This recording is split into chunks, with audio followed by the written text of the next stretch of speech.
Welcome to Sustainable Packaging with Cory Connors, presented by Atlantic Packaging. I'm your host, Cory Connors.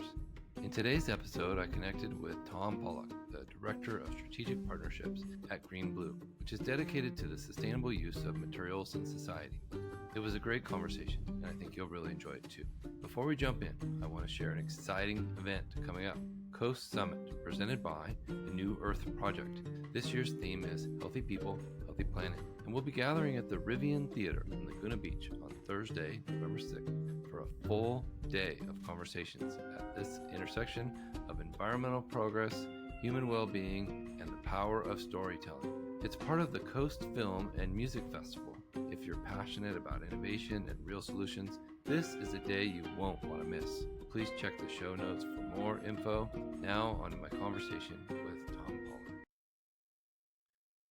I'm so excited today to be joined by my friend Tom Pollock of GreenBlue. He's been on the show before, and we're really covering what's exciting, the expansion of, and the new global reach of GreenBlue into Europe with the Sustainable Packaging Summit put on by Packaging Europe.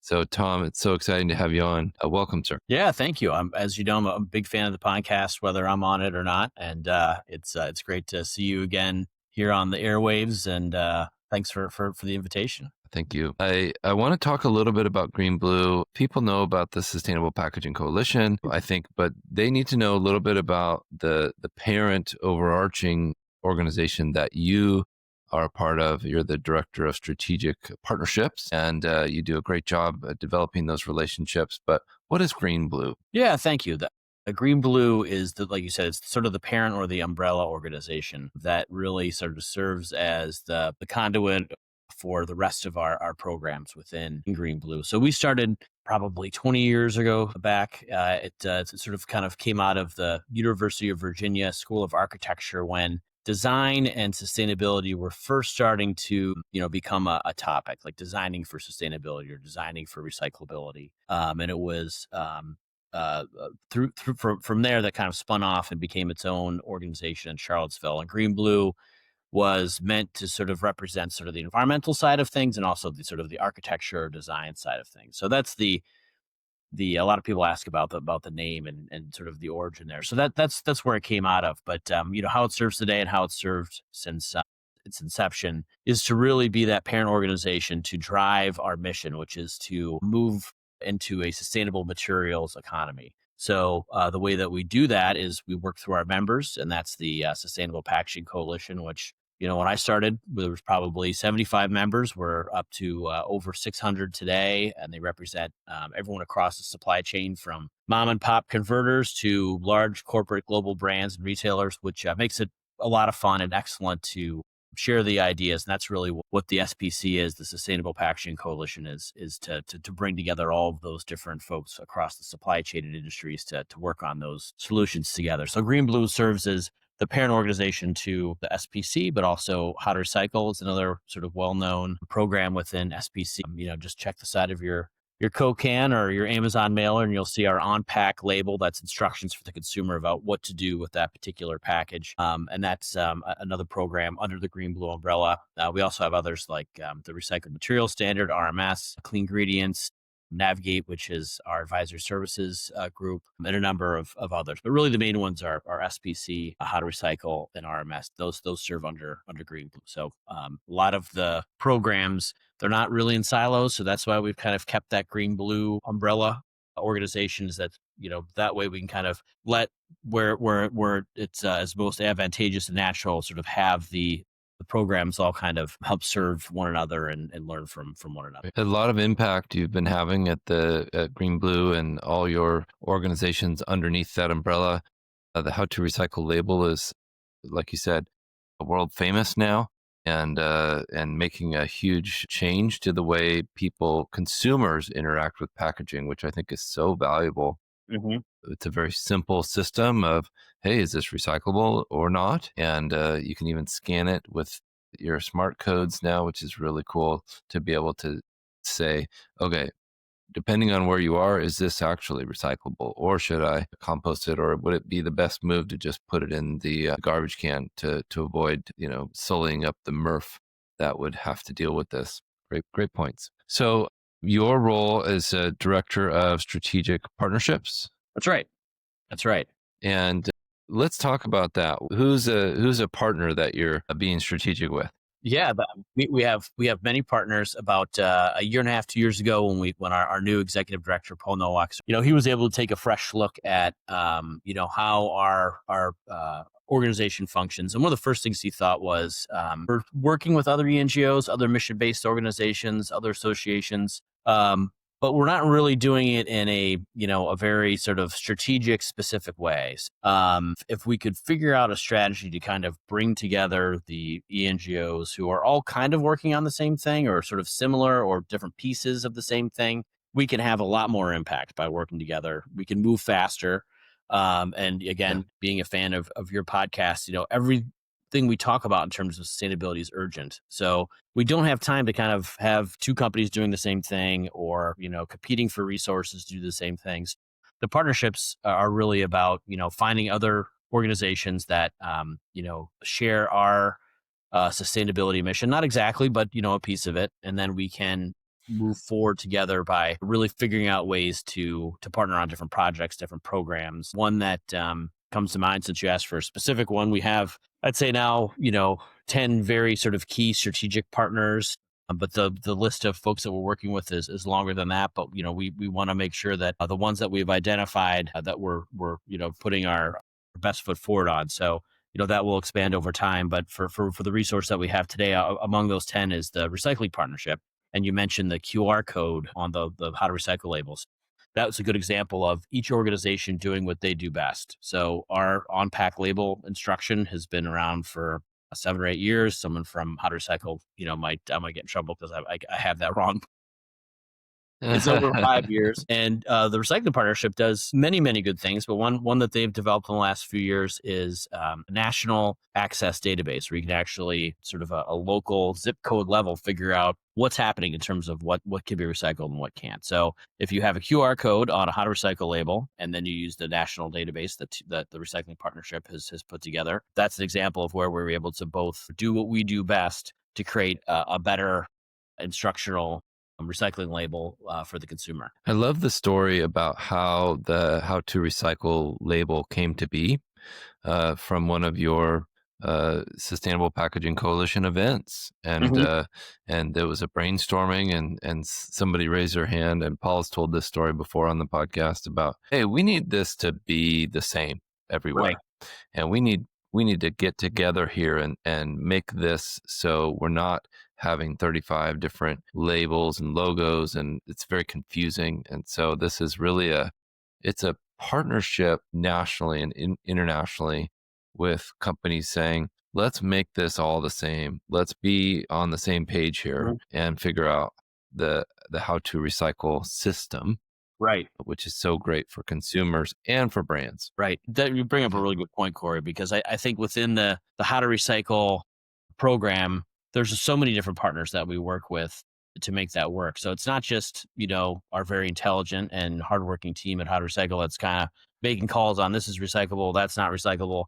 We're using data and information and methodologies that are proven from the supply chain. So for the different, you have to meet criteria around legality. As you know, you've heard this a million times, Cory, but for maybe a refresher for listeners, you have to meet the requirements for legality, and then access, sortation, reprocessing, and then end market. So all of those things need to be met in terms of getting a widely recyclable labels. Within each of those steps, we have different partners that we work with to kind of help us define and make credible, defensible judgments about whether or not you meet those criteria. So for plastics, for instance, there's all kinds of different plastics. Some are recyclable, some aren't. And we can use our partners at APR, the Association for Plastic Recyclers, who we are very close. They're another strategic partner. We work with them and their technical guidance to help create those. That becomes part of the definition of the How to Recycle label is drawing from the APR technical guidance. And that's just one example of many. It's such a great organization, and it's having such a big impact, I think, in a very positive way. A lot of people have been frustrated about things like this in the past, Hmm. saying it's just not working. We're struggling here. How can we make this better? And I think the SPC team and the Green Blue team have really stepped up to say, hey, let's get together and let's have these events so that we can communicate, and these partnerships really where people can come in and work together and brands can communicate with each other and say, we're trying this, it's not working.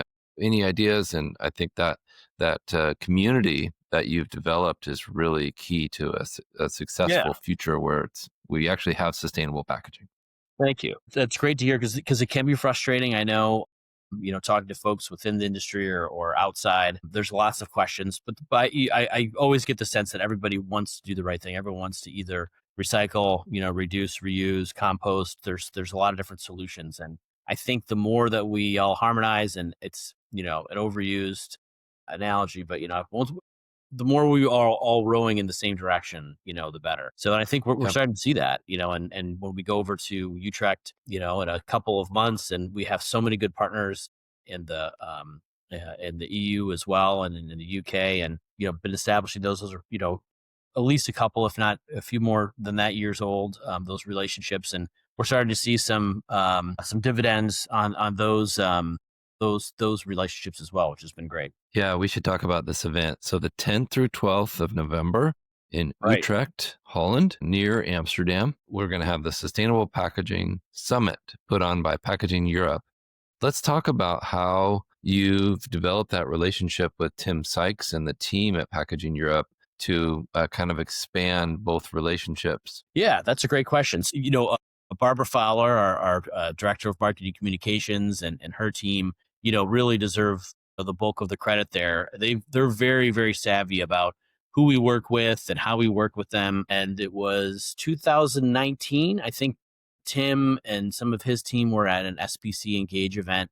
And as they started talking and about the respective events, it became pretty clear that there was a lot of there. There was a lot of opportunity. So Barbara and Tim started to get talking, and we co-located last year in Amsterdam, and had a really was a really valuable and productive experience. So since 2019, and of course, we know what kind of happened a couple of years after that. But in some ways, that was maybe one of not the main, but one of the catalysts to kind of help foster that relationship, was that we were sharing, not just trends, what are you seeing there? What are we seeing here? But also kind of building off of, the progress and sort of the different developments and trends that were happening in North America, and in Europe. And I would say, there's globally as well. I think both of our events are starting to attract more of a global audience. So we will be back this fall in Utrecht, as you said, and we are participating in a number of sessions. And Olga Kachuk, who's our director of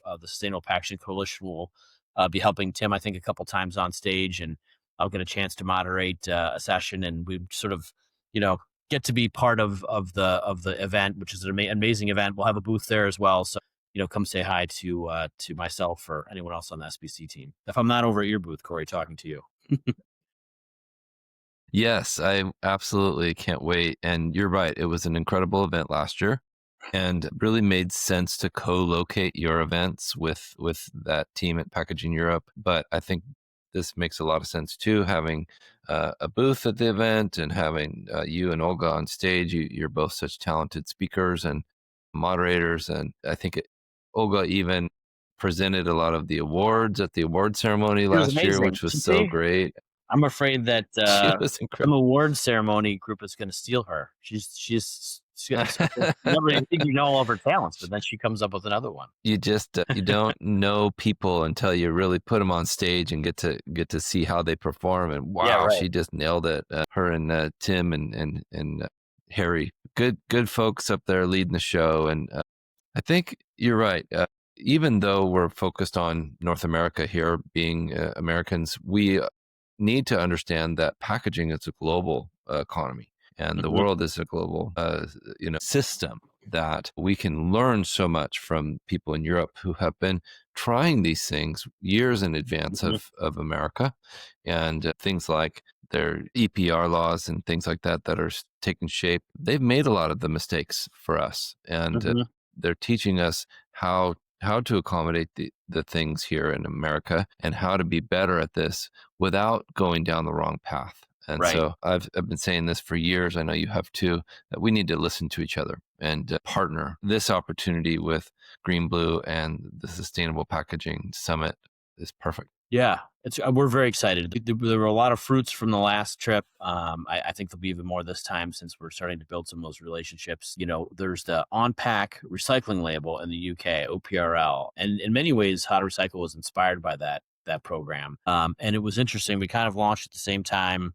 There was that 5 years where they were both kind of developing in their own regions and areas. And in the last year, we've had monthly calls with them to see talk about what they're seeing, what we're seeing. But now that's developed into, we have a lot of the same customers. We're all attacking, the same kind of problem, but from different angles. We have, different situations and realities, but most of it is very similar. So by having those conversations and being able to kind of work through our common large global brands, these are global issues, right? These are global problems. We've been able to gain so much, and we're actually going to, on the way back from Utrecht, stop in the UK and in London and speak with their board and with that group and think more about how there's some different ways that we can kind of streamline on-pack labeling instructions and everything that comes with that. I think it's really about consumer education as much as anything. What Right. are some ways that we can do that globally and expand? We've had people reach out to us about other different countries wanting to create their own on-pack label instructions. So there's different ways that with OPRL we can do that. But that's just an example to say, these problems are global in nature. They're urgent. The more that we talk and the more that we can, bring together our resources and expertise, try not to duplicate efforts where possible, we can move so Right. much faster and so much more resource efficient if we do that. And that's, I think, one of the goals for going overseas this fall is to kind of come back with some of that in hand and be able to execute on some of those plans and those relationships. Yeah, well said. And I'm excited to get to work with you and your team, Jeremiah and the Paul and the rest and Olga, and interview some of these new startup companies and meet Hmm. with these new innovators of sustainability and packaging. There's so many materials and coatings and completely rethinks on the way packaging should be done Yeah. that we're learning about from the people in Europe. And I'm really thankful to have that opportunity. What kinds of things are you looking forward to, Tom, at this event? Yeah, I think that's definitely one of them. I mean, there's I can't think of them of the names exactly. When you started talking about that, there was I remember going to a booth on the in the auditorium there, and just going by and seeing all the really interesting things that people are doing. Some of them are they might be there might be sort of a similar parallel path in the US, but then some of them were like, oh, I remember someone talking about wondering if that was possible, and they're in this particular organization is actually going ahead and doing it. So there's a lot of really interesting I think innovations in terms of the packaging products, which you'll see there. But then in terms of just the brains and the missions that are being brought together as well, for lack of a better word. There's just some really dedicated, smart people, right? That are like, this, Corey, you're one of So, them. There's people who have decided that, they're going to put their resources and their brain power and expertise behind, sustainability and driving sustainability. So to get to meet them, whether it's people from UNICEF or WWF or the Alliance to End Plastic Waste, OPRL, I mean, I could keep going, but there's a lot of our peers and partners in Europe that'll be there as well. It'll be just great to kind of see what's happening with them and sort of explore the opportunities to work together and just have more impact together. excellent. Let's talk about who should go to this event. And from your stable of members for Green Blue and the Sustainable Packaging Coalition, who would you recommend go to the Sustainable Packaging Summit in Utrecht? Yeah, that's a great question. And the obvious answers are, brands, retailers, CPGs that have a global reach. I think anyone who is supplying materials to these companies that have a global reach, I think there's a lot to learn there as well. Anyone who's looking for inspiration or innovation in their packaging of their materials, like you said, like when you walk around and check out the booths in the exhibit hall, there's a lot of inspiration and innovation there. I know I always come back with lots of different ideas. So I would say anyone, I know it's a bit of a hike, but It's not that hard, when you get there. I think the prices are okay for traveling overseas, and it's definitely worth it. Tim and SPS put on a great event. The content when you go there is really well organized and managed. There's no kind of throwaway sessions. I think it's more a fact of kind of figuring I out where you agree. want to go. And then the exhibit hall, the people that you get to meet. It's great. It's refreshing. There will be a sort of a similar group of folks that you'd see at SPC, but almost are kind of their doppelgangers in Europe. So you get to kind of Right. see the same people, but kind of working on different problems from a fresh perspective. To build some new relationships. That's a great point. It's such an opportunity to build relationships. It's such an opportunity to learn from people from their perspective. Like, hey, Mhm. this is what it's like here. What are you seeing in the U.S.? What are you seeing, and how can we work together to solve these issues globally? Very Right. exciting opportunity. And you're right. It's people freak out a little bit on the cost, but it's well worth the money, I think, Yeah, and it's a very valuable experience. I've made career changing relationships at these events and highly recommend going. absolutely. Well, thank you, sir. This has been great, Tom. I appreciate your wisdom and your friendship.